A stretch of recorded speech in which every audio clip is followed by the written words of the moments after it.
పల్లె నా పేరు రెడ్డమ్మ. మా తమ్ముడు నాకు రాయించినాడు ఇల్లు.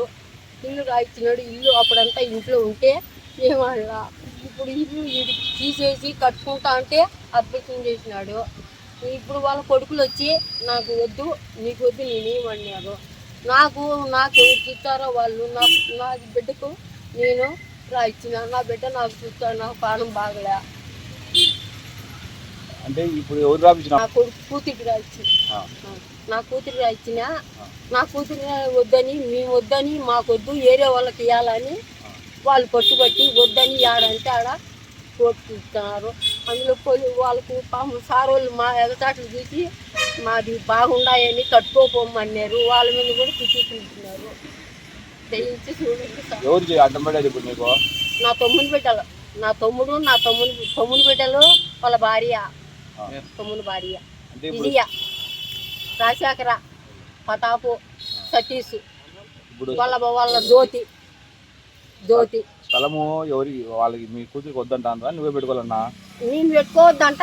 నా కూతురికి వద్దు, ఎవరికి వద్దు, మాకు వాళ్ళకే ఇవ్వాలా అని, వాళ్ళకే ఇవ్వాలని, ఎవరికన్నా అమ్ముకోవాలని చేస్తున్నారు ఆ పని. అంతే. మీ దగ్గర పేపర్లు అన్నీ ఉన్నాయి కదమ్మా? ఉన్నాయి, అన్నీ ఉన్నాయి. మరి ఎప్పుడు ఎందుకు వస్తున్నారు వాళ్ళు? నాకు వద్దని, ఎవరికన్నా ఇవ్వాలని నా దగ్గర నాసుకొని ఎట్లా ఉంటే బెదిరించి ఉదిరించి నాసుకోవాలని చేస్తున్నారు. ఇల్లు ఉందా?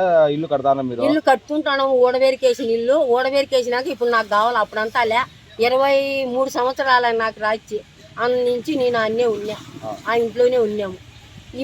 ఇప్పుడు వచ్చి నాకు ఆ తావు కావాలని పట్టినారు వాళ్ళు. రెడ్డయ్య వాళ్ళ అమ్మ, వాళ్ళ భార్య, వాళ్ళ కొడుకులు, వాళ్ళ కోడలు. మాది పీటీఎం పల్లె. మా దగ్గర పక్కా రిజిస్టర్ పేపర్లు ఉన్నాయి. 2023లో మా అమ్మ నాకు రాయించింది. మా అమ్మకు మేనమామ 2003లో మా అమ్మకు రాయించినాడు పసుపు కుంకాల కింద. అది ఇప్పుడు మా అమ్మ నాకు రాయించింది. మేము పెంకులింట్లో ఉన్నాము. 20 సంవత్సరాల నుంచి ఆ ఇంట్లోనే ఉన్నాము. ఇప్పుడు 20 సంవత్సరాల నుంచి ఉన్నప్పుడు లేని బాధ వాళ్ళకు ఇప్పుడు వచ్చింది. ఇప్పుడు ఆ రేకులు ఇల్లు పడిపోతుంది, నా బిడ్డ మీద పడుతుంటే మేము అది పడిపోతుందేమో అని అదంతా పడగొట్టి ఇప్పుడు కొత్తగా కట్టుకుంటుంటే ఇప్పుడు అర్థం వస్తుంది. వాళ్ళందరూ వచ్చి నన్ను, నా బిడ్డల్ని, మా అమ్మని అందరినీ కొట్టినారు. కొడితేనే నేను పోలీస్ స్టేషన్కి వచ్చి సార్కి అన్ని పక్కా రిజిస్టర్ పేపర్లు చూపించి మేము న్యాయం అడిగినాము.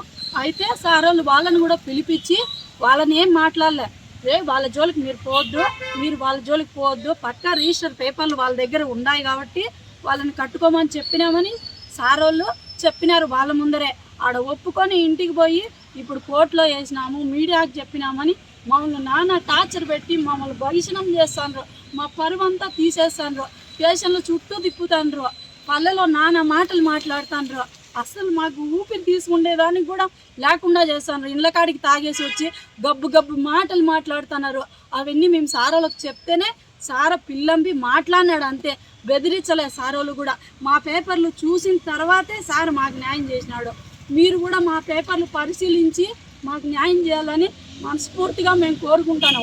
మా పేపర్లు చూసిన తర్వాతే మాకు న్యాయం చేయండి. మమ్మల్ని కట్టుకోనివ్వడం లేదు. అసలు పల్లెలో కూడా ఉన్నీకుండా చేయాలని మా మీద పట్టుదలగా ఉన్నారు వాళ్ళు. వాళ్ళకి ఎందుకో మా మీద అంత కక్ష మాకు తెలియదు. సార్ మా మీద మాకు న్యాయం చేసినాడని సారోళ్ళ మీద కూడా కక్ష పెట్టుకొని ఏమేమో ఒక తప్పుడు కేసులన్నీ పెట్టి సారోళ్ళ మీద కూడా నోటీసులు పంపించినారు.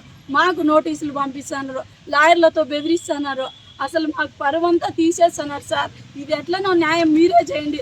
ప్రభుత్వం వచ్చి న్యాయం చేయాలి. మాకు ప్రభుత్వం వచ్చి మా పేపర్లు చూసిన తర్వాతే వచ్చి న్యాయం చేయాలి. అసలు 12 అడుగులు అయితే 10.5 వాళ్ళే కొలిసి మాకు ఇచ్చినారు. 10.5 ఇచ్చినారు. అసలు మంచం వేసుకుని కూడా స్థలం ఉండదు. ఆ స్థలం కోసం పట్టుదల పట్టినారు వాళ్ళు. లాక్కోవాలని, వాళ్ళ చెల్లెలకి ఇవ్వాలని.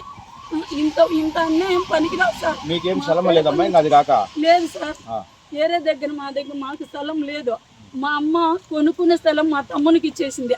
మా అమ్మకు పసుపు గుంకాల కింద వాళ్ళ అమ్మోళ్ళు ఇచ్చింటే అది నాకు ఇచ్చింది సార్. పసుపు గుంకాల కింద నాకు ఇవ్వకూడదంట, నేను ఉండకూడదంట, అసలు నేను తిల్లాడకూడదంట. ఎందుకు సార్ మా మీద అంతా కసి వాళ్ళకు? ఎట్లా చేస్తున్నారు సార్ మమ్మల్ని? అక్కడ రాండి అంటారు, ఇక్కడ రాండి అంటారు. వాళ్ళంతా బలగం ఉంది సార్ వాళ్ళకు. అందరూ వచ్చేసారు, మాకెవరు లేదు. నేను, మా అమ్మ, మా ఇంటి అయినా అంతే, నా బిడ్డలు. వాళ్ళు వచ్చి కొట్టేసినా కూడా మాకు దిక్కు లేదు సార్. అందుకే మేము సార్ వాళ్ళకి చెప్పినాము. సార్ వాళ్ళకి చెప్పిన తర్వాత మా పేపర్లు చూసే సార్ వాళ్ళు న్యాయం చేశారు. ఇప్పుడు సార్ వాళ్ళని కూడా ఇరికిచ్చేసినారు, మాకు నోటీసులు పంపిస్తారు. ఎట్లంటే అట్లా చేస్తున్నారు సార్ వాళ్ళు. మా పేపర్లు చూసి మాకు న్యాయం చేయండి సార్.